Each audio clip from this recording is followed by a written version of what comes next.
বিসমিল্লাহির রহমানির রহিম। শুধু দর্শক মণ্ডলী, আসসালামু আলাইকুম। আজকে আমাদের নতুন পর্ব উইমেন ক্রিকেটের। আজকে আমাদের হাতে বল দেখতে পাচ্ছেন, বুঝতে পারছেন যে ইনশাল্লাহ আমরা কোনো বলারকে নিয়ে আছে কথা বলবো। হ্যাঁ, আজকে আমরা সেই বলারকে নিয়ে কথা বলবো যে আল্লাহ যাকে অপরূপ সৌন্দর্য দিয়েছেন, হ্যান্ডসাম, আমাদের সব দিক থেকে তার যে বোলিং এবং তার যে হাস্যোজ্জ্বল চেহারা, সেই তাসকিন আহমেদ। তাসকিনকে নিয়ে হচ্ছে আজকে আমাদের পর্ব। তাসকিন আপনারা জানেন যে বর্তমানে আমাদের ক্রিকেট টিমের সবচেয়ে striking bowler, wicket taking bowler এবং স্ট্রাইকিং বোলার। তাসকিন বিগত সময় খুব ভালো বল করছেন এবং উইকেট পাচ্ছেন। তো তাসকিনের যে বিষয়টাকে আমি বলবো, নিরবিচ্ছিন্নভাবে সে অনুশীলন করছেন, নিজের ভুল ত্রুটিকে কারেকশন করছেন, কোচের পরামর্শ নিচ্ছেন এবং আমি যেটা মনে করি তাসকিন এখন প্রত্যেকটা ব্যাটসম্যান টু ব্যাটসম্যান সে স্টাডি করছেন। আমার কাছে তাসকিনের এই জিনিসগুলো মনে হচ্ছে, কারণ বিগত রিসেন্ট পাস্টের আগে তাসকিন কিন্তু প্রায় মার খেতেন, ভালো লাইন লেন্থে বল পেতেন না, উনি কী করবেন উনি বুঝে উঠতে পারছিলেন না। তো কিন্তু বিগত 1-2 বছর ধরে আমি তাসকিনকে যেভাবে ফিরে পেয়েছি, আমার কাছে মনে হচ্ছে তাসকিন খুব রাইটলি বল করছেন এবং সবচেয়ে একজন পেস বলার জন্য যেটা সবচেয়ে গুরুত্বপূর্ণ যে উনি পেসের উপরে আছেন। আমাদেরকে মনে রাখতে হবে স্পিন বোলার ওনার স্পিন জাদু দিয়ে বল করবেন, স্পিনে ফাঁদে ফেলবেন, কিন্তু পেসারের মেইন যে জিনিস হচ্ছে, পেসারের প্রথম হচ্ছে পেস, তারপর হচ্ছে তার লাইন অ্যান্ড লেন্থ। তো তাসকিন আগে লাইন লেন্থে ছিলেন, পেসের উপরেও ছিলেন, কিন্তু পেসের উপরে অতটা মনোনিবেশ করেননি। কিন্তু এখন বর্তমানে তাসকিন ফুল পেসের উপরে আছেন এবং গুড লাইন লেন্থে আছেন এবং অবশ্যই একজন পেসারের জন্য যেটা গুরুত্বপূর্ণ, ইয়র্কার, উনি এখন খুব ভালোভাবে ইয়র্কার ডেলিভারি দিতে পারছেন এবং উনি বাউন্স, শর্ট পিচ বাউন্সও, গুড লেন্থ বাউন্স খুব ভালোভাবে ডেলিভারি করতে পারছেন। তো যেই কারণে বর্তমানে তাসকিন খুব ভালো রেজাল্ট করছেন।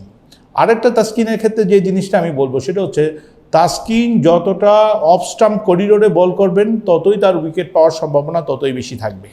এবং আমি তাসকিনকে বলবো, তাসকিন আপনি কখনো স্লো ডেলিভারি দিতে যেন না, বিকজ আপনি কার এগেনস্টে খেলছেন, কোন পিচে খেলছেন, এইটা হলো গুরুত্বপূর্ণ। যেমন আমরা এশিয়া কাপে দেখছি যে পাকিস্তানের যে পিচ, সেখানে কিন্তু ব্যাটিং প্যারাডাইস, ওইখানে কিন্তু বলাররা ওনার গুড লাইন লেন্থ এবং পেসের বাইরে আর অন্য কিছু করতে পারে না, সেই ধরনের মুভমেন্ট হচ্ছে না। কিন্তু শ্রীলঙ্কা পাল্লেকেলিতে কিন্তু বলের অনেক মুভমেন্ট আছে।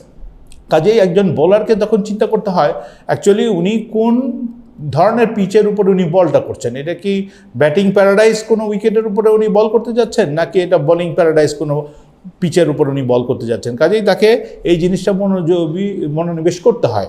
তো এখন যেটা হচ্ছে, তাসকিনের বর্তমান সময়ে যেটা দেখা যাচ্ছে, তাসকিন ভালো ইয়র্কার দিচ্ছেন, গুড লেন্থ ডেলিভারি দিচ্ছেন এবং আরেকটা তাসকিনের নতুন যেটা হ্যাবিট হচ্ছে, একদম ওপেনিংয়ের শুরু দিয়ে 2-3 ওভারের মধ্যেই কিন্তু তাসকিন উইকেট নিয়ে নিচ্ছেন, যেটা আমাদের পুরো দলটাকে উজ্জীবিত করছে। তো আমি মনে করি তাসকিন হচ্ছেন এখন আমাদের সেই একজন কি প্লেয়ার, যিনি বোলিংয়ের ওপেন করতে এসে কিন্তু আমাদের বাংলাদেশ ক্রিকেটে একটা ভালো শেপে নিতে পারেন, বিরোধী দলকে, বিরোধী টিমকে আমরা বিধ্বস্ত করে দিতে পারি, তাদের টপ অর্ডার ব্যাটিং অর্ডারকে আমরা বিধ্বস্ত করে দিতে পারি। তাসকিনকে আমি একটা জিনিস বলবো, তাসকিন আপনি বল করার ক্ষেত্রে সবসময় আপনার মাথায় থাকে যে আপনি অপোনেন্ট কার বিরুদ্ধে খেলছেন। স্পেশালি ইন্ডিয়ান ক্রিকেটারদের এগেনস্টে আমি বলবো, Taskin never delivery any ball on the leg stump. কখনও ভুলেও লেগ স্টাম্পে আপনি বল ডেলিভারি দিন না, কারণ আমাদের সাবকন্টিনেন্ট ক্রিকেটারের মধ্যে ইন্ডিয়ান ক্রিকেটার অন সাইডে খুব তারা ভালো, অন সাইডে তারা যে কোনো বলকে 4 কিংবা 6 পরিণত করতে পারে। তো আমি যেটা মনে করি, তাসকিন বর্তমানে যে বল ডেলিভারি করছেন, আপনি অফ স্টাম্প করিডোর এবং off stump and middle stump, এটি হচ্ছে আপনার গুড লাইন অ্যান্ড লেন্থ। আর ইয়র্কার আপনি অবশ্যই দেবেন।